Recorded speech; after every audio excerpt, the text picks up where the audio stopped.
طب بص بقى يا اسطى، من النهارده انت لو جيت جنبي او جيت جنب اخويا انا هضربك. طب انا حبيبي روح شوف بتعمل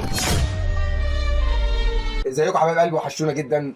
بصوا يا جماعه، انا معايا بقى الافكار الجميله، الافكار اللي الناس بتوع التيك توك والناس ديت بيقعدوا يالفوا كده، اللي هو ازاي يطلعوا قصه جميله تخليك تفهم موعظه في الاخر. ماشي؟ قبل ما نبدا عشان ننجز بسرعه، ما تنساش تعمل سبسكرايب وتفعل زر الجرس لو انت على الفيسبوك تابعنا وشير الفيديو، اوكي؟ ولو انت على التيك توك برضه هتلاقي علامه زائد، علم عليها هتلاقيها صح، وسيب لنا تعليق، وما تنساش تدعمنا جامد بقدر الامكان. يلا بينا. يلا يا عمر انا همشي انا بقى. يا اسطى يا عم انت بتضربه كده ليه؟ خلاص عبيط ولا ايه؟ ايه ده يا اسطى؟ خلاص يا اخويا، ده ايه ده؟ خلاص يا اسطى اقعد يا اقعد يا هايف. سلام بقى. انت بتضربه كده ليه؟ اقعد يا ده اخويا يا عم، ما تضربوش. اكيد وراكس. نكمل. انت عيل جبان. يا عم هو بيهزر. طب والله عنده حق، الواد الصغير عنده حميه كده، اللي هو ايه، ما تخليش حد يضربك كده تاني يا جبان. يلا يا سن العب. لا يا سيدي اضربه بالقلم.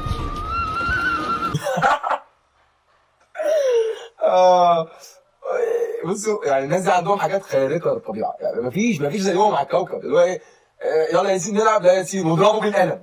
اضربه بالقلم عشان ده هايف واخوه هايف، بيضربه بالقلم عادي. اضرب يا يلا يا ياسين ضربني بالقلم وضحك علي وضربه. بص، هم دول صحابنا واكيد بيهزروا معاك، يعني مش قصدهم حاجه. انت عيل جبان. يا ابني الدنيا مش مستاهله بكل ده. دول صحابنا، فطبيعي عادي يعني، احنا بين الصحاب بنقعد نضرب بعض بالاقلام. ايوه هايف دين، وبعدين الدنيا مش مستاهله يا ابني، هنعمل ايه؟ هم 50 60 سنه عايشينهم وهنموت خلاص. يا رب عدى 60 70 سنه دول على خير.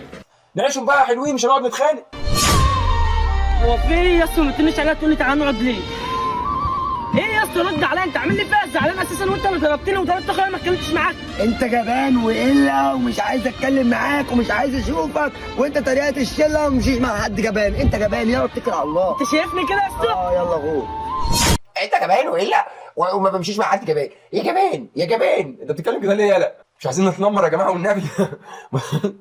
انت جبان يعني، هو ضربه ومهزقه هو اللي مخليه الا، وهو عشان ما بيردش عليه فبقى جبان. فاتفرجوا على المفاجاه اللي جايه. انت عيل جبان. انت جبان والا انت عيل جبان. انا مش هسيب حق انا واخويا تاني، عشان كده انا مش هسيب حقي انا واخويا تاني، عشان كده كتير. يا جماعه بجد والله تعبتونا، بس في فيديوهات بتقعد تتفرج عليها ما تبقاش عارف تمسك نفسك من الضحك بجد، اللي هو يعني ايه، من الافكار الشاذه دي كتير. ده كده ضحك، انت كل مره تضربني وتضرب اخويا، انت بتعمل كده ليه يا اسطى؟ يا اسطى ده ما ضربكش يا اسطى، والله ده ما ضربكش ولا ضرب اخوك، ده قال لي الواد صغير بس اضربه بالقلم يعني بس. انت رايح بقى ده ليه؟ ولا انت بتشط يعني ما قدرتش رحمن شاطع بردعه ليه رايح لده؟ سيبه بص، سيب ده وروح للي ضرب. يا ابني انا طول عمري بضربك، يا جت على المره دي. طب بص بقى يا اسطى، من النهارده انت لو جيت جنبي او جيت جنب اخويا انا هضربك. طب انا حبيبي روح شوف بتعمل ايه. واخد بالك؟ وقال له لو جيت جنبي او جيت جنب اخويا هضربك. فقال له يلا يا حبيبي، عمل له كده بس، فده اترمى على الارض. يعني هيضربه ازاي بقى؟ طالما لف البتاع يبقى هيضربه، مفيش حل تاني خلاص. بص، طالما نفذتني لدرجه ان انا الف البتاع كده واخليها لورا ويعني كده، لا خلاص كده الواد ده مات.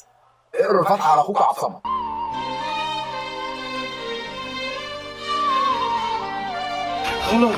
خلاص عارف انت لو جيت جنب اخويا تاني او جيت جنبي انا هموتك. خلاص لا اخوك جسدي ما تاخدش. ايه يا ابني دي؟ ايه الضرب ده؟ ايه الضرب الجديد ده اللي هو بيهز الموبايل وانت اصلا بعيد عنه ب 3 متر 4 متر؟ طب قرب منه شويه. ايه الضرب ده؟ ويقول لي خلاص قوم. طب يعني اضربه بعد شويه، طولوا له الفيديو عشان نعرف ناكل عيش. فعلا اتقي شر الحليم اذا غضب، وانا مش هسيب حقي ولا حق اخويا بعد كده. فعلا اتقي شر الحليم اذا غضب، وانا خلاص انا من النهارده اسمي عبد موته، مش هسيب حق اخويا لو اتضرب بعد كده. طب وحقك انت؟ انا خده بقى. فانا عشان فيديوهات الواد ده عجبتني فقلت ادور له على حاجه تانيه، اخش على القناه بقى ادور بقى ادعبس، فلقيت بصراحه حاجات كتير ممكن ناكل عليها عيش، بس يعني ايه، مش هيبقى دمنا خفيف فيها بقدر الامكان. زي ما انت شايف بقى تمثيل، فهنقعد نعلق على كل كلمه مش هينفع، فجبنا لكم فيديو تاني كده. مفكر نفسه ايه ولا مفكر نفسه مين؟ انا اقسم بالله لا خلي ابويا يرفضه من الشركه واقطع عيشه من اي حته تانيه هو عايز يشتغل فيها. والله يا جماعه انا نفسي اعمل تيك توك عشان احس او اقابل الابهات اللي بيشتغلوا في شركات، عندهم شركات كده، واللي هو بقعد اتكلم بقى اقسم بالله لا خلي ابويا يرفضه، اقسم بالله لا خلي ابويا يرفضه، اقسم بالله لا خلي ابويا يشرده. استنى يا انا جامد وصايع، اتقل هوريك اللي عمرك ما شفته مع بابا. لك يا عمر انا محتاج فلوس، عايز فلوس، هديك فلوس يا حبيبي كل حاجه، بس هصورك وانا بديها لك انسى.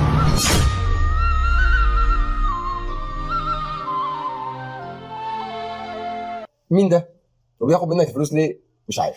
انا حاولت افهم ما عرفتش، بس كل اللي انا عرفته ان لو اي حد جاي ياخد منك لله ما تنساش تصوره. ليه بقى؟ عشان هتحتاج الصوره بعد كده تنزل له. الو ابويا. ما طلعش هتحتاج الصوره بعد كده تنزل له. طلع الصوره هتفكرك بعد كده انت عملت ايه عشان خاطر ابوك يخسر فلوسه كلها ويخسر الشركه ويخسر كل حاجه في ثانيه بقى. ليه بقى؟ عشان انت وحش، عشان قضاء ربنا نزل عليك مره واحده عشان انت بني ادم وحش. فابوك مثلا بقى اللي شقيان وتعبان، فانت ايه ضيعت مجهوده عشان اديت الواد جنيه تقريبا وصورته باللي هو ايه، انا بدي جنيهات، اتفرجوا عليا وانا بدي جنيهات يا ناس، شايفيني؟ عمر في ايه؟ انا جالك بخبر وحش قوي.